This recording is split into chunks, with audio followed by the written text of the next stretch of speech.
Hey everyone, and welcome back to The Explainer. I am really glad you're joining me today because we're unpacking something absolutely crucial. It's a topic that requires care, objectivity, and a really structured understanding, the multi-layered ecosystem of suicide prevention. As you'll see, prevention isn't just one single thing, right? It's an entire ecosystem that spans all the way from top-tier government strategy right down to the actual conversations we're having in our own living rooms. Okay, let's dive into this. Here is our roadmap for today. We'll start with a 2024 national strategy to get that big picture. Then we'll look at the 988 Crisis Lifeline, the power of safe messaging, how youth are directing change through film, and finally, 5 concrete steps to save lives. Basically, we're moving from a macro-level view straight down to empowering individual actions.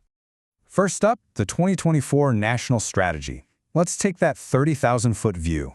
So our national approach has actually evolved a lot over the last couple of decades. Back in 2001, we had the very first national strategy. We saw an update in 2012, but look at the massive shift in 2024. The new strategy is what they call a whole-of-government approach. We're talking about over 20 agencies across 10 different federal departments working together. It's like a giant puzzle coming together to catch people upstream, before the risk even starts, and downstream when they need immediate crisis intervention. It's a massive, coordinated effort to hit things like health equity and social media impacts head-on. Now, moving right along to the 988 Crisis Lifeline. Now, what's really interesting here is the sheer simplicity of this. Just 3 digits, 988. In the past, people in the middle of a crisis had to remember these long, complex 1-800 numbers.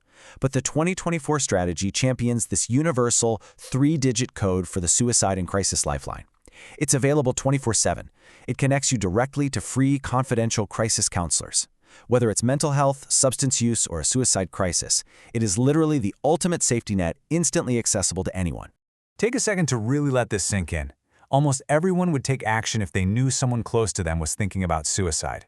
That's from the Mississippi Department of Mental Health, and honestly, it hits the nail right on the head. The hurdle for most people isn't a lack of caring, it's a lack of knowing what to do. That's exactly why resources like 988 are a total game changer. They equip teachers, students, and just everyday citizens with the exact professional support they need to take action confidently. Which brings us to part 3, the power of safe messaging. So while intervening in a crisis is absolutely critical, how we talk about suicide publicly on a day-to-day basis plays a massive role in prevention. The National Action Alliance for Suicide Prevention lays this out perfectly. Good intentions simply aren't enough. We have to actively apply evidence-based best practices to avoid harmful content while lifting up stories of recovery. The way we frame this online or in schools can be a vital tool for healing or, if we're not careful, a vector for harm. Look at this stark contrast here. On one side, we have the positive narrative. This is what we want to amplify. Help is out there, prevention works, and resilience is totally possible. On the flip side, the stuff we really need to drop. We've got to break habits like sensationalizing coverage, sharing personal details, or showing specific methods. Actually, scratch that. We never want to normalize or romanticize this, ever. Highlighting this contrast is absolutely crucial for anyone communicating about mental health. Let's look at directing change through film to see this in action. So how do we actually get these safe messaging guidelines into the minds of the next generation? Well, this California-based film contest is an incredible start. They invite youth ages 12 to 25 to create short films about mental health and suicide prevention. And the creativity? It's just off the charts. Students can shoot live-action shorts, do stop-motion, or even generate video with Maya and other 3D software to build these beautiful animated messages of hope. It's all about giving youth a powerful platform to speak directly to their peers. But as wild as the creativity gets, it's tightly bound by some strict safety guardrails. And these are based entirely on those safe messaging guidelines we just talked about.